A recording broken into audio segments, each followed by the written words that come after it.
I wanted to show off for everybody my beautiful new garment that I'm very proud of and very happy to have. Yes, thank you. Thank you, Richard. And for those of you who watching who might think that I'm wearing a prayer shawl, which in the Jewish religion, for example, is called a talis or talit. Maybe at one point this was actually a prayer shawl in the culture of the Sherpas and the people of Nepal and the Himalaya region. But I'm very pleased and proud to say that this was a gift that was just given to me recently by my guest on the show, Gelson Nuru Sherpa. And by Sherpa, I mean that's Gelson's name. A lot of us here on this side of the world think of Sherpa as a guide, a mountain guide. And I just learned that Sherpa is actually a family name in the Himalayan region, and it's actually an ethnic group. And this is called a kata, right? Yes, a kata, and it is a gesture when meeting somebody. Gelson gave this to me. We just met before the show started, and it's a beautiful custom, a gesture that he put this around my neck and said, "Nice to meet you." And I love wearing this type of garment anyhow, so we became fast friends. Thank you. And I want to welcome you to the show. I'm Bruce Apar, and you are watching Hudson Valley WXYZ with Bruce the Blog.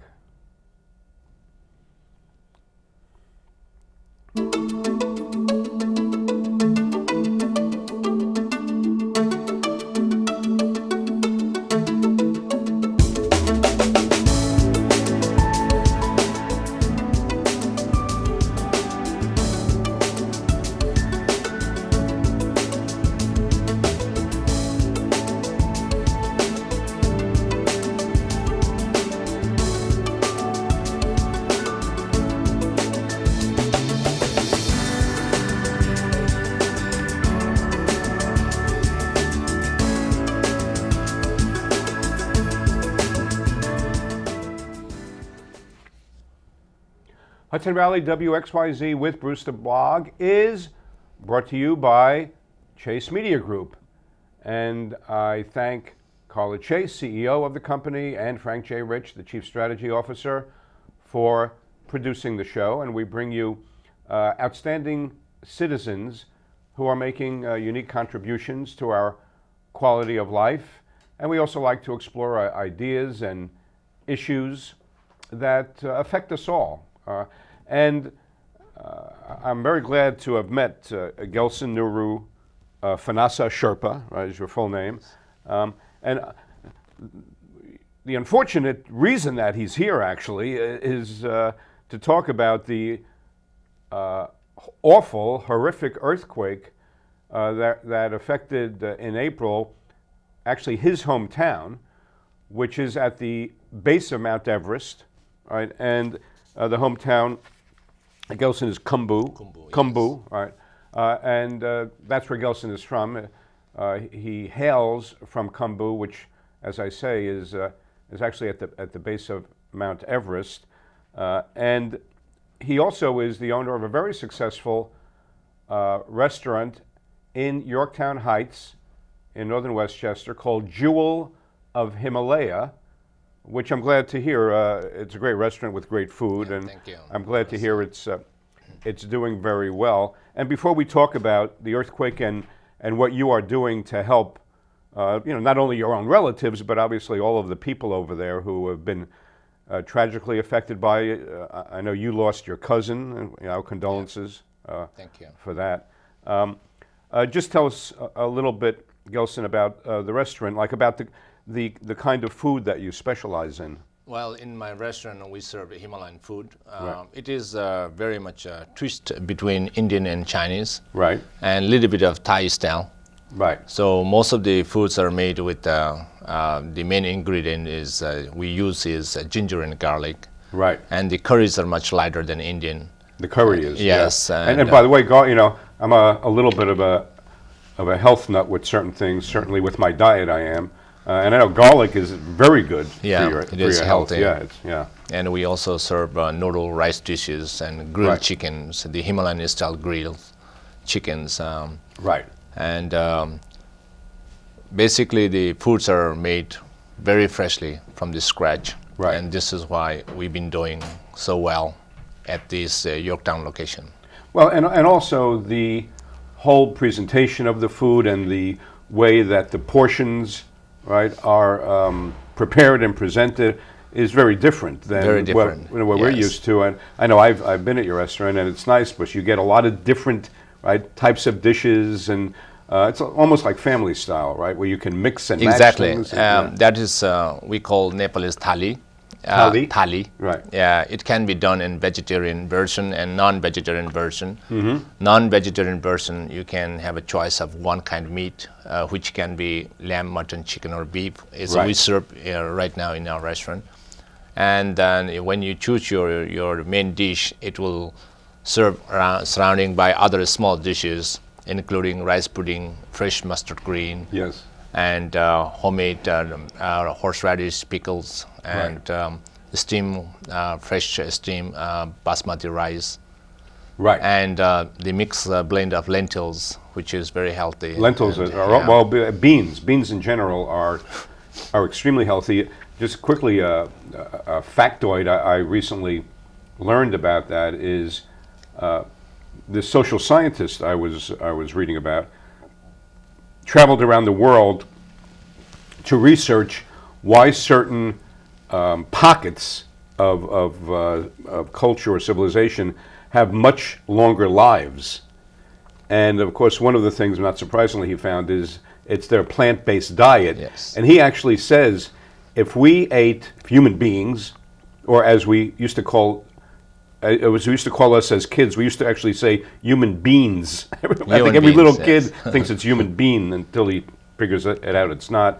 If human beings ate a cup of beans every day, he said he thinks it could extend longevity by, what do you say, 2 to 5 years, which is Exactly. unbelievable. Exactly. The beans are one of the most healthy grains Right. so we grow It's in this planet. plant-based. He said anything And, that's plant-based. It carries a lot of protein. Right. And people who are not eating meats, like vegetarian people, can depend very well with the beans. Yes, because right, beans exactly, right. carries as much as protein as the dairy and meat. Right, So, which I think some people would be surprised to learn. yeah. So as I was saying at the top of the program, Gelson, I wasn't aware of this. In our culture, I think the conventional perception of the word Sherpa is it's a mountain guide. You know, somebody is going mountain climbing, for example, exploring. You would hire a Sherpa, and it was fascinating to learn that Sherpa is the name of it's your name. Ethnic group. You are, Yeah. right, ethnic group from where you come from. Yeah. And so that's really an interesting fact, Yes, sociological fact, so to speak, that I think now anybody watching would know. Sherpa's been used by many Westerns as a guide and porter, and but the fact is, Sherpas migrate from Tibet, eastern region of Tibet, and Sher is east, Pa is people. Right, Eastern, so Sherpa, Eastern East- people. Eastern Right, people that's of what Tibet. It means. Our heritage is Tibetan, and we migrate to Nepal. Our ancestors migrated to Nepal about 400 to 500 years ago. And since last 100 years, when the tourism started coming to Nepal, the mountaineering especially, Right. and they use this Sherpa group, the people from Sherpa family, as a guide and porter. And now, until today, most of the people around the world think that Sherpa is a guide Well, and the porter. thing is like a job description, Yes. so to speak. Right, Yes. like it's like a porter, right? Yeah, It's- exactly. Right, Yeah. somebody who accompanies you and Yeah. assists you in your travels. and- Yeah, helping to the expeditions. Right. I would say, yeah. Right. No, that really is interesting to hear the genealogy, the origin of that, and in a similar vein, here, in the United States, maybe the Western Hemisphere at large, when we hear Tibetan, we think a Tibetan monk, and Yeah. you hear Himalaya, it has almost a certain mythic quality that most people typically would only know maybe from the movies or something like that. And again, in making those kinds of associations, I asked you before, where does the Dalai Lama live? Because that's the other Exactly. mental association you make with that region of the world. And you said he actually is only 200 miles from your hometown, right? And that Yeah, you've in met him Kathmandu. several times, Yes. right? And what was that experience like, meeting the Dalai Lama? Because he is obviously a spiritual Yes. figure. It was overwhelming Yeah. and blessing because we believe that he is a very good teacher who teaches more about compassion, love, peace, harmonies, and he teaches about how we can become happy ourselves. Right. Not with the artificial materials we use in our daily basis, but practically, how can you make yourself happy, not having these artificial materials? Materialism, right. Exactly. I mean, and in effect, is it fair to say that Dalai Lama in your culture is like the Pope, and Yes, I would say like that. pretty much Yes. equivalent? Yeah. Yeah. He is one of the highest ranking Lama in our Buddhism religion. And also, he is a teacher among Right. many of these monks around the world. Right. Yeah. And in that capacity, isn't the Dalai Lama born into? Yes. Right. He's born, unlike the Pope who was elected. He's born Exactly. into that. Like to become Dalai Lama is different procedure than becoming a pope. Right. We believe that reincarnation. This is a 14th Dalai Lama. And 14th? 14th time he And reincarnated. it's obviously a lifetime until they he came pass. back. His spirits come back to other human being as a Dalai Lama, and to finish his duty in this world. So the more they reincarnate, the higher they raise their hires.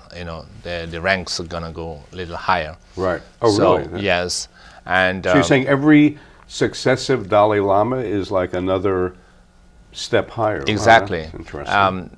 There will not be another Dalai Lama. There is only one Dalai Lama after this life, Right. leaves this world, and I then see. his spirits may come back next life, and that will be Dalai Lama. But we have many other high spiritual Lama and gurus who are reincarnate over 10, 15 times. Similarity, the Karmapa is also one of them. He is Right. very, very high recognized Lama. And we also have Sakya Rinpoche.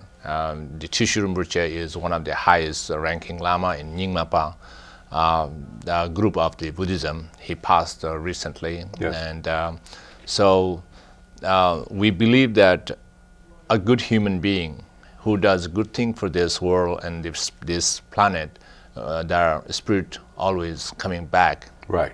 to maintain. But only a good human being. Yes, Interesting. yes. Now I have to say that is a wonderful philosophy we all should adopt. I mean, that's for sure. But it also occurs to me, Gelson, that what you're describing really has commonality with all beliefs and cultures. And you and I were saying, when you gave me this, and I said, I have no doubt that this goes back in time, over the millennia, to a connection with the Jewish people, with Exactly. the Israelites. Yes. That it is a form of prayer shawl. Yeah. And in your case, it's used, in a slightly different way, but it's goodwill, it's fellowship, it's all of those It's things. greetings, It's respecting. greeting, it's spirituality. Yeah. I think we all human beings' background is same.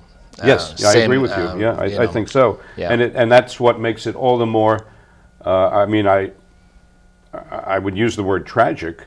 That you look around the world today and what's Yeah. going on, it's even more tragic that we all are the same. We're all created equal in that respect, and yet we find ways to breed hate in each other. Yeah, It's divert it in it's many really groups, awful. yes. It's It it's is. just it's one of the calamities of humanity that we find ways to undo what we are invested with at birth, which Yeah. is like you're saying, everybody at birth is 100% innocent.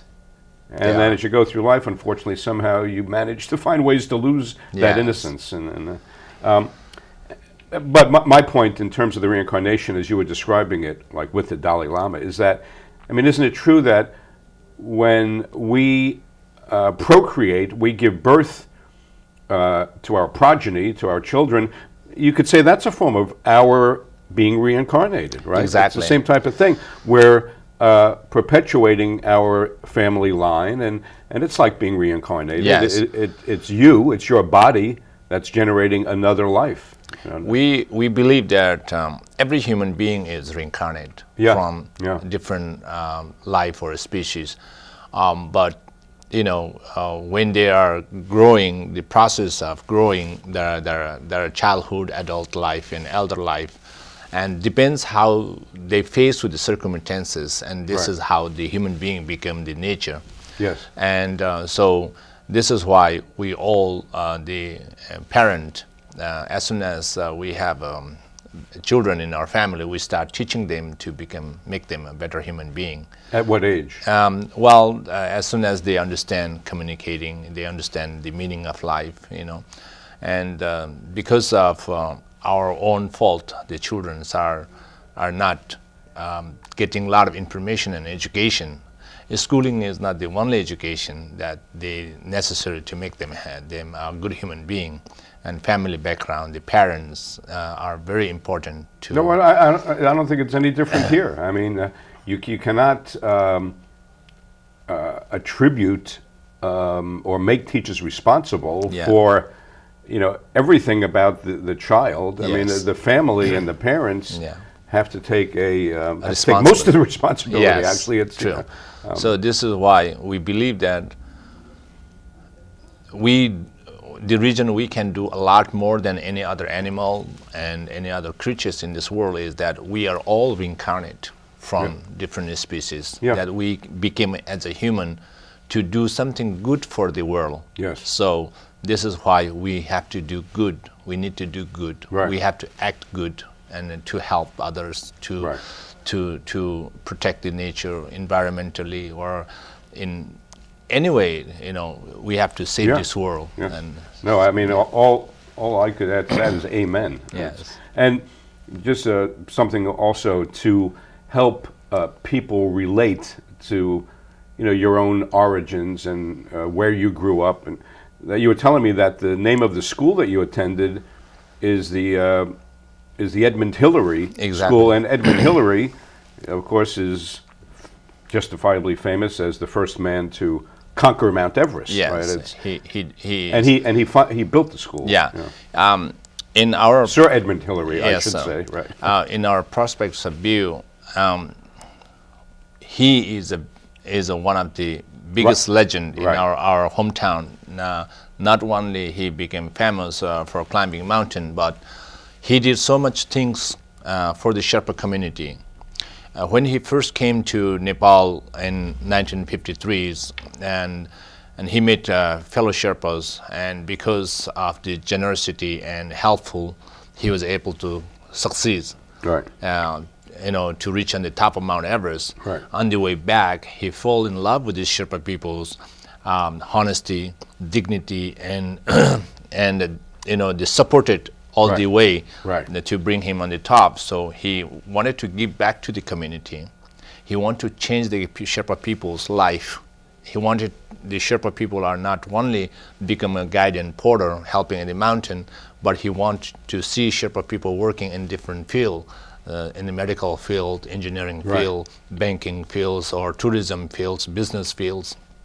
So then he said that how I can change the Sherpa people's life. So he said that education is the only one can change people's life. Yes, right. So then he started building schools, and then we did not have access for basic systems: school, water supply, drinking water supply, telephone line, and other things, and the roads. So he started building schools, he started building roads, he started building a hospital, international standard hospitals. So he totally transformed the quality of Exactly, life. yes. Totally transformed life and civilization, Yeah, right? And he did change. I would say 5 to 80. So that much he changed in our Sherpa people's community in Everest region. you're saying on a scale, A scale, of yes. 1 to 100, went Yeah. from 5 to 80. 5 to 80, Wow. yeah. And what I think is significant to me about what you're saying about Sir Edmund Hillary is, so to him it wasn't about the mountain; it was about the people of the mountain. Exactly, Right. It yes. wasn't about a force of nature that is the ultimate in terms of mountains and inanimate object. It was about human beings, and just to remind us, Gelson, or for those who wouldn't necessarily know this off the top of their head, the altitude of Mount Everest, which is the top ultimate, right? Yeah, highest mountain. The highest mountain in the world is, what's the altitude? 29,000 feet. 29,000. 29,000, right? 29,053 feet. Yeah. Right. And by comparison, let's say here in the U.S., Denver is, like we were saying, maybe 8,000. not even. That's less than 8,000. I don't think it's more than 7,000. So that's like four Oh, times. the Vail is Huh? Vail is 8,000. So Denver would be like Vail, Colorado? Yeah, Yeah. Vail is 8. Okay. So even so, what you're describing is close to 4 times higher. higher, right? And let's, we really do obviously need to let people know how terrible the earthquake in Nepal has left, that region and your hometown, and what you're doing about it to help. And quickly, and we're going to show some photos, by the way, that Gelson brought just to graphically illustrate how extreme the destruction is. I mean, it happened on April 25th, right, in Yes. Nepal, and I mean, something I came across, it said it was the worst earthquake there in 81 years, right? Yeah, the first, well, we don't know before that, but our record and from our elder people in our hometown says the last earthquake was 1930s? 81 years ago. 1930s, it was yes, mid-30s, 1930s. yeah, right. That was close to 9 Richter scale. And this It's was sort I mean, different numbers, but I heard 8 to 9, right? This Wasn't is 7.9. 7.9? So close to 8, 7.9, okay. yeah. It was not big as the one 80 Yeah, years even so, ago, it's bad but enough. this It's bad time enough. is more casualties and more losses because 80 years ago, of course, there are not very many people there, and, yeah, and right. buildings. And it killed, I mean, well, there are different numbers, but I read over 1,400 people were killed. No, 1,200? this time? Yeah. This time we have close to 14,000 people died. Okay, see, some of the, unfortunately, when you go on the internet, this is Yeah. what happens. You also get misinformation. Yeah. So 14,000. 14,000 people died, and okay. over 20,000 people are sustained injured. Injuries, And- and that something about it collapsed almost 80% of the Yep. country. Jesus. Yeah. And we saw the photos that were being shown that underscore the extent of the destruction, and it damaged the infrastructure. Obviously, Yeah. I mean, electricity, telephone, water, Everything is down. roads, Yeah. the entire infrastructure of the country. Well, the worst was nearby the epicenter and the capital city of the country, Kathmandu. Kathmandu. Yeah, and nearby the town up in the mountains, and also my hometown is hit bad, the worst. But still, That Khumbu. yeah, Khumbu region. Khumbu was hit the worst. Yeah, but when the capital city is hit and destroyed everything, and everything is down, there is no accessibility to get in the country from Right. other region. So everything has to go through the city, the Right. capital city. So when the main door is closed, then everything is closed. Right. So this is why far western region is not affected, but even they are not affected, the resources are coming from the city, from the capital city. So Right. And let's talk about that, because we don't have all that much time left. So I Yeah. want to make sure we get all this in. So let's talk about the websites. There is GoFundMe, right? / Himalaya. GoFundMe/Himalaya, and NepalesForSocialChange.com. Yeah. That's NEPALESE, and I believe, yes, we have it. We have websites listed on screen, and people can go there and donate. I know your goal is $100,000. Yeah. And you've raised about 1/5 of that, about more than $20,000. Exactly. Right? We raised in the past few weeks. We're able to raise little over $25,000, and which is a testament to you yeah. and to your taking the lead on this. Yeah, and then good news is that on June 13th, Saturday, the Yorktown Taste is going to held Yes. here, and the ASK President Tracy Kushner is one of my loyal friends. Trissy does unbelievable And, work in the community. She's always volunteering. She is donating all her money raised here to our organizations, Help and Save Nepal, and so I would love to request everybody Yes. to join the And so we want to make support, sure that we clarify that Saturday, June 13, Yeah. at the Jefferson Valley Mall in Jefferson Valley, which is a hamlet of Yorktown, and it's from 11 to 5. The entire day, the community day, is 11 to 5, and the Taste of Yorktown is the first part of it. I think it's 11 to 1 or something like that. I think they said 11 to 3. Oh, 11 to 3. And what you can do is for $10, this is like the Yeah. bargain of the century. For $10, you buy a ticket or coupon or whatever, and then you can go and sample all these different restaurants that will have their food there. Yes. Right. And then you vote on The best one on you your like. favorite, right? Yeah. And but most important, of course, is that the proceeds that Alliance for Safe Kids, which is hosting this fundraiser, the proceeds will be donated to your Nepal Relief Fund. Yes. And so that's a really nice thing. Yeah. I mean, that's a very important thing. And it's, it's like Trissy embodies or epitomizes the kind of person you're talking about. She is all good. I mean, she is just such a good person. Yeah, she's a wonderful. And how she donates all her time. And yeah. she's a wonderful human being. Yeah, that, absolutely. No, I can attest to that firsthand. She will help anybody, anywhere, at any time. I Yes, mean, sir. that is no exaggeration. Yeah, she's really something. And we gave everybody the websites and June 13th Community Day, which will include a fundraiser for the relief effort that Gelson Nuru Fanasa Sherpa, I want to get your full name right. Thank you. Has been spearheading. And again, we want to remind you that the name of his restaurant is Jewel of Himalaya in Yorktown Heights. And one thing before we go, Gelson, I wanted to ask you, I saw this word in some of your own correspondence and on the website. Namaste, is it? Namaste. Namaste? And what does that mean? Namaste has a multiple meaning. It is greetings to you, thank you, have a nice day, good to see you, have a wonderful day, good night. It means like so many things, and depends on what time you say. If I say namaste at the very first time, that means namaste is greetings to meet you. And what exact language is that? It is a Nepalese language. Nepalese, and also it the word of Nepalese namaste is used also in India too. Okay. Yeah, and also nowadays, if you go here in America in a yoga studio, they use namaste. Okay, and what you described the word in all its meanings is the direct equivalent of in Hebrew shalom. Yes, right? exactly. Hello, goodbye, Exactly. peace, goodwill, Right. Yes. goodwill to men, women, children, and everybody. And I really want to thank Gelson for being here.